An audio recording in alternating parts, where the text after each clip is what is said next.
बिस्मिल्लाहिर्रहमानिर्रहीम। मैं बीना खान हूँ और आप देख रहे हैं आपका अपना यूट्यूब चैनल कुकिंग वॉन्ड। मेरे तमाम देखने सुनने और पसंद करने वालों को मेरा बहुत बहुत सलाम। मेरी आपसे गुजारिश है कि कोई भी काम शुरू करने से पहले एक मरतबा मोहब्बत से दूध पाक ज़रूर पढ़ लिया करें, ताकि अल्लाह ताला की मदद और खुशनुदी शामिल हाल रहे। व्यूअर्स, आज हम बनाने जा रहे हैं बहुत ही धमाकेदार रेसिपी, जो कि है कीमा कचौरी, बिल्कुल बाज़ार वाली। बहुत ही आसान है बनाना, तो चले आएँ इसको स्टार्ट करते हैं।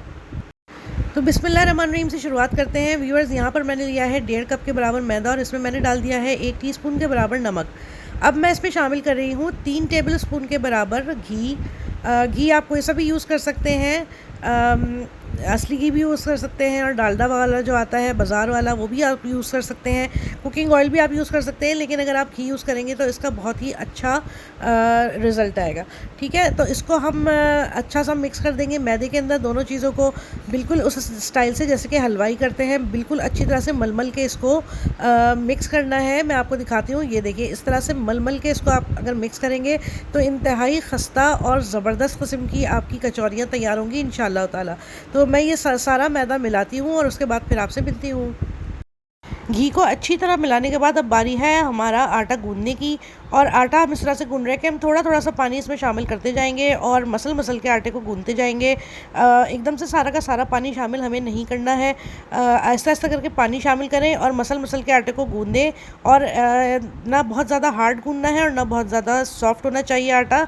दरमियाना सा इसका जो है ना वो आटा होना चाहिए। तो जनाब देखें, इस तरह से मैंने आटा गूंद लिया है। इसको अब हम थोड़ी देर के लिए रखेंगे और तकरीबन 15 मिनट के बाद फिर मैं वापस आती हूँ। अच्छा, अब यहाँ पर बारी आती है कीमे की। एक पैन में मैंने कीमा ले लिया है, जो कि है 1 पाव के बराबर, और ये बिल्कुल इसका पानी मैंने खुश्क कर लिया पहले। ठीक है, और अब मैं इसमें 3 अदद नॉर्मल साइज़ की प्याज़ें शामिल कर रही हूँ और इसको हम तवे पर अच्छा सा भून रहे हैं। अब इसके अंदर मैं शामिल कर रही हूँ 1 टेबल स्पून के बराबर लहसुन अदरक का पेस्ट। ये मैंने इसमें शामिल कर दिया है और अब इन तीनों चीज़ों को हम अच्छा सा भून लेंगे। मैंने इसके अंदर कोई ऑयल शामिल नहीं किया है, ये सिर्फ सादे पैन के ऊपर मैं इन तीनों चीज़ों को भून रही हूँ ताकि इनका पानी बिल्कुल खुश्क किया जा सके। जब कीमे का पानी अच्छा सा खुश्क हो जाए तो हम शामिल कर रहे हैं कुछ मसाले। 1 टीस्पून के बराबर नमक डाल रही हूँ, 1 टीस्पून के बराबर पिसा हुआ धनिया डाल रही हूँ, 1 ही टीस्पून के बराबर में डाल रही हूँ इसमें कुटी हुई लाल मिर्चें, और 1 ही टीस्पून के बराबर इसमें शामिल हो रहा है हल्दी पाउडर। और इसके साथ साथ आखिरी मसाला इसमें जाएगा, जो कि है 1 टीस्पून के बराबर ज़ीरा पाउडर। ये तमाम चीज़ हमने इसमें शामिल कर दी हैं। अब इसको हम अच्छा सा मिक्स करेंगे और इसको भून लेंगे बग़ैर ऑयल के ही।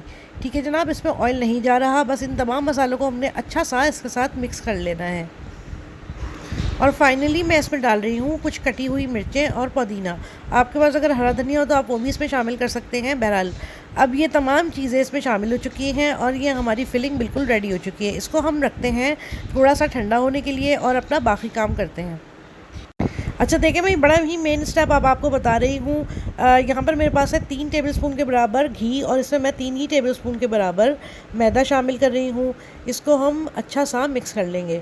हमारे पास एक पेस्ट टाइप कंसिस्टेंसी आ जाएगी। तो इसको अच्छा सा मिक्स करने के बाद यहाँ पर अब मैं शामिल कर रही हूँ ½ टीस्पून के बराबर बेकिंग पाउडर। ठीक है जनाब, इसको भी इसके अंदर मैं शामिल कर दूँगी, अच्छा सा मिक्स कर दूँगी, कोई लम्स नहीं रहने चाहिए इसके अंदर। और इसको भी हम रख देंगे साइड पे। चले फिर अब आगे चलते हैं। अच्छा भाई, आ चुके हैं हम यहाँ पर पूरियाँ बेलने के लिए। सबसे पहले जो हमने आटा लिया था उसको हमने पार्टीशन बना लेना है और छोटे छोटे पेड़ों के तर्ज पे इसको काट लेना है, या फिर इसको आप अलग कर लीजिए। छोटे छोटे पेड़े जितने आप चाहते हैं कि हों। ये देखिए, इस साइज़ का एक पेड़ा होगा। और अब हमने छोटा सा एक पेड़ा बना लिया है और इसको अब हम बेलेंगे। देखें, बेलने के लिए ज़रूरी नहीं है कि आप कोई शेप दें इसको। जिस तरह से भी आपसे बेल रहा है इसको बेल लीजिए, चाहे चकोर शेप में, चाहे गोल शेप में, चाहे टेढ़ा मेढ़ा, जैसे भी। बस इसको आपने थोड़ा सा चौड़ा करना है, बेल के इसको थोड़ा सा फ्लैट करना है। और इसके बाद हमने इस पर क्या करना है, अभी थोड़ी देर पहले जो हमने एक आमेज़ा बनाया था घी और मैदा और बेकिंग पाउडर से, उस अमेज़े को हमने इस रोटी के ऊपर फैला देना है। और इसको अच्छा सा इसके ऊपर लेप देना है और उसके बाद इसको हमने फ़ोल्ड कर देना है। फ़ोल्ड करने का तरीका भी ऐसा ही होगा जैसे हम पराठे को फ़ोल्ड करते हैं घी लगा के। ये देखें, इस तरह से एक साइड से ओवरलैप कीजिए, फिर उसकी अपोजिट साइड से ओवरलैप कीजिए और इस तरह से साइडों से भी इसको ओवरलैप करके एक स्क्वायर सा हमारे पास एक शेप आ गया है और इस तरह से इसको हमने तैयार करना है। अच्छा, अब जो हमने पेड़े बनाकर रखे थे उनको हमने दोबारा 5 मिनट रेस्ट देने के बाद दोबारा इसको हम थोड़ा सा फैलाएंगे। हाथ से ही फैला लें, बेलन की ज़रूरत नहीं है। तो जनाब इसको थोड़ा सा हम हाथ से फैलाकर चौड़ा करेंगे और एक मरतबा और इसको वैसे ही फ़ोल्ड करेंगे जैसे हमने पहले फ़ोल्ड किया था। आप देख सकते हैं मैं किस तरह से इसको फ़ोल्ड कर रही हूँ। तो जनाब ये हमारा फ़ोल्ड हो गया है और ये दोबारा हमारे पास एक पेड़ा तैयार हो गया है स्क्वायर शेप में ही। तो उसको हम रख देंगे और 5 मिनट के बाद दोबारा हम वापस आते हैं। 5 मिनट के बाद हम वापस आ चुके हैं। पेड़े को हाथ से थोड़ा सा फैला रहे हैं और अब हम इसको बेलन से बेल लेंगे, थोड़ा सा इसको चौड़ा कर लेंगे और शेप की परवाह मत कीजिएगा, चाहे गोल बने चाहे चकोर बने, नो प्रॉब्लम के तहत इस पर काम करें। ये देखें जनाब, यहाँ पर मैंने इसको थोड़ा सा चौड़ा कर लिया है और अब मैं इसके अंदर अपनी डालने वाली हूँ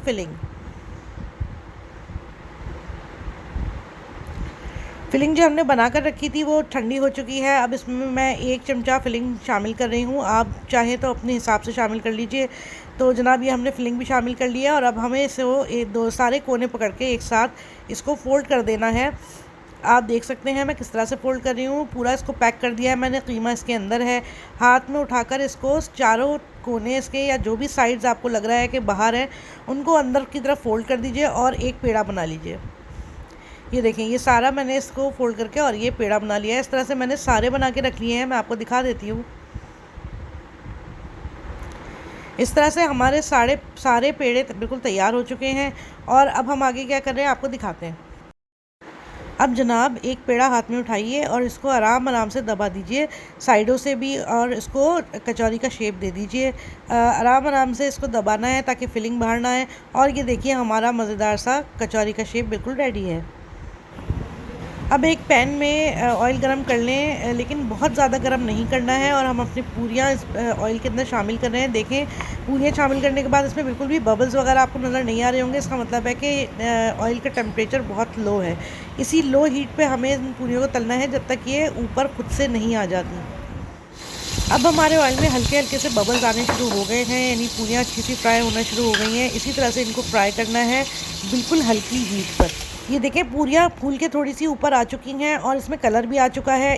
अब थोड़ा सा हमने हीट को बढ़ा देना है, मीडियम फ्लेम कर देना है, बिल्कुल फुल नहीं करना। और इनको मीडियम फ्लेम पर अब हम इनको तल रहे हैं। ये देखिए, मैंने कचौरियों को पलट दिया है और नीचे से कितना अच्छा सा क्रिस्पी सा ये इसका टेक्सचर आ चुका है, कलर भी बहुत अच्छा सा आ चुका है। तो इनको बैक साइड से भी हम फ्राई कर रहे हैं। ये देखिए भाई, कचौरियों पे डिज़ायर्ड कलर आ चुका है और अब मैं इसको आहिस्ता आहिस्ता करके निकाल लूँगी और इनको आराम आराम से निकाल लीजिए। ये बिल्कुल फ्राई हो चुकी हैं, अच्छा सा कलर आ जाए तो आप इसको निकाल लीजिए।